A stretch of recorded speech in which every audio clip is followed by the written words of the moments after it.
रहा सर वो प्लेलिस्ट कहाँ पर गई। तो प्लेलिस्ट के लिए मैंने पहले भी बताया, अभी पीछे भी बताया, मेरे पास एक बच्चे का मैसेज आया और उस बच्चे ने मुझे लिखा मतलब कि जो है यार तुमने जो है ये ठीक नहीं किया है और जो दिल्ली पुलिस की प्लेलिस्ट है वो हटा दी गई है। तो मैंने बच्चे से तो कुछ नहीं कहा, मतलब फिर मैं कुछ बच्चे से कुछ कहता, बच्चा मुझसे कुछ कहता, तो उसका कोई तर्क भी नहीं है।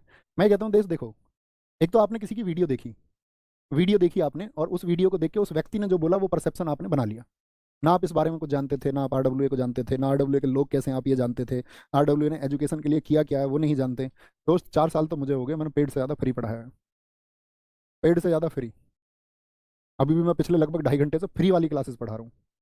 आप कहोगे दिन में भैया कोई पेड क्लास भी पढ़ा रहे हो, कोई नहीं पढ़ा रहा हूँ, किसी पेड क्लास में नहीं पढ़ा रहा हूँ। तो हमेशा ये याद रख लेना भाई, कोई कुछ भी बोले ना, आरडब्ल्यूए का जो योगदान है ना बस उसको एक बार मेमोराइज कर लेना कि इस एजुकेशन के लिए किया क्या है, सब लोगों ने मिलकर क्या किया है। जो सिर्फ एप्लीकेशन एप्लीकेशन में पढ़ाते थे आज उनको यूट्यूब पे पढ़ाना पड़ रहा है। ठीक है ना, पहले क्या होता था आपको, देखो ना एक बार पुराना जाकर के, एग्जाम के टाइम पे कुछ क्लास 2-4 हो गई आपकी, बैच लॉन्च के इवेंट आता था लोगों का यूट्यूब पे, सिर्फ बैच लॉन्च का, उसके बाद एप्लीकेशन में क्लास। वो तो ठीक है, पेड बैच जिसका भी आए वो ठीक है, यूट्यूब पे कोई प्रैक्टिस सेशन ही नहीं होता था आपके लिए, किसी ने नहीं कराया। हमने करा दिया तो पाप कर दिया। हमने एक प्लेलिस्ट दे दी, वो 2 साल 3 साल पड़ी रही, उसमें कोई टेक्निकल एरर आ गया, ये भी हमसे पाप हो गया। भाई अगर हमें वो प्लेलिस्ट हटानी होती, प्लेलिस्ट अगर हटानी होती तो जो प्लेलिस्ट आई थी पिछले दिल्ली पुलिस के बैच से पहले थी वो, तो फिर तो हम जो पिछला दिल्ली पुलिस का बैच आया था तो बैच अगर बैच की वजह से हटा रहे थे तो इससे पहले हटाते ना, हटी थी क्या। वो पुरानी हो गई, कोई टेक्निकल एरर आ सकती है, बहुत सारे लोग उस पर विद्वान बन गए, कल का लड़का यूट्यूब चलाना सीखा है और कल ही जॉब लगी है, पढ़ा भी हमसे है, वो अब ज्ञान देने की बात ये कर रहे हैं, वो ये बता रहे हैं नहीं इस तरह की तो एरर्स ही नहीं आ सकती। वो इतना बड़ा इंजीनियर हो गया है कि उसको मतलब जिनसे पढ़ा है उनकी बातों पर भरोसा नहीं है, वो टेक्निकली बात कर रहा है। तो जब कोई चीज़ बड़ी होती है ना उसकी आपकी सिंपैथी पाने के लिए बहुत सारे लोग आएंगे, आपको सिंपैथाइज करने के लिए। ठीक है कि आरडब्ल्यू पे सबसे ज़्यादा बच्चे पढ़ते हैं, कि दिन में यहाँ जो है आपका अलग अलग क्लासेस में 3-4-5 लाख बच्चा इंगेज रहता है, इसके बारे में कुछ बात की जाए।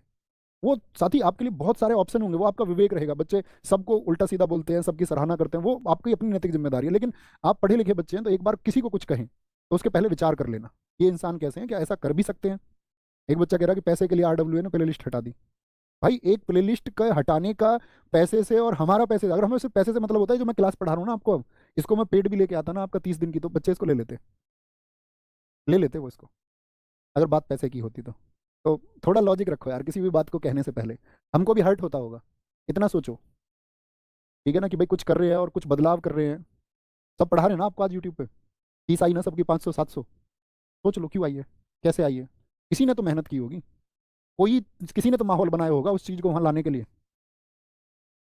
अरे यार ठीक है आओ, मत बोला करो। और मैं ये कहता हूँ कि कोई बोल रहा है तो आप ही उसको समझाओ ना, आप क्यों नहीं बोलते हो? आप समझाया करो। जो कोई चीज़ गलत बोलता है तो उसका विरोध कौन आपको करना होगा ना, गलत का विरोध, सही है तो उसका विरोध, क्या उस सही का समर्थन करो फिर। अब ऐसा थोड़ी कि सही का भी विरोध करोगे तो सही वालों का तो मन ये हो जाएगा ठीक है कि हम नहीं करते हैं, फिर कोई फायदा ही नहीं है फिर करने का। भाई व्यक्ति किसी भी सकारात्मक काम को क्यों बढ़ता है, जब उसको ऊर्जा मिलती है उस काम से कि ठीक है यार ये काम करने में दिल लगेगा तो आदमी करता है ना। अब मान के चलो सकारात्मक काम भी करो, फायदा भी पहुंचाओ।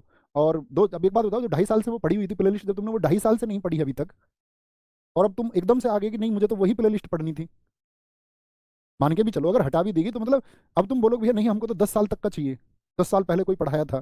तो पढ़ाने के समय जब वो प्लेलिस्ट जब तक थी उस तब तक उसके जिम्मेदार थे ना, वो चलाई क्यों गई थी क्लासेस, इसलिए कि आप उससे पढ़ पाओ। समझ पा रहे हैं मेरी बात, मैं क्या कह रहा हूँ? ऐसे मत बोला करो कुछ भी, सोचा करो पहले बोलने से पहले, थोड़ा सा विचार करोगे तो अच्छा लगेगा कि हाँ इस इन्होंने विचार करके बोला है।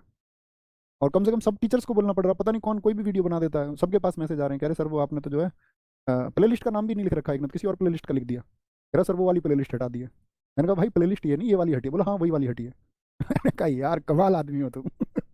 फिर से रिपीट कर देता हूँ, टेक्निकल एरर की वजह से वो हटी है, और बहुत जल्दी ऐसा भी हो सकता है या तो आजीवन ही नहीं आएगी, आई तो आपका वो जरूर, हम उसके प्रयास में हैं कि उसकी फंक्शनिंग सेट हो जाए। ठीक है, जिनसे वो गड़बड़ हुई है उसको सेट कर देंगे। ठीक है, उसको बच्चा लगा हुआ है उसमें, वो कि अनलिस्टेड हुई है या क्या हुआ है, मतलब मुझे उतनी जानकारी नहीं है, मेरी टेक्निकल मतलब उस पर उतनी कमांड नहीं है, मैं बेकार आपसे उस बात को कहूँ। आगे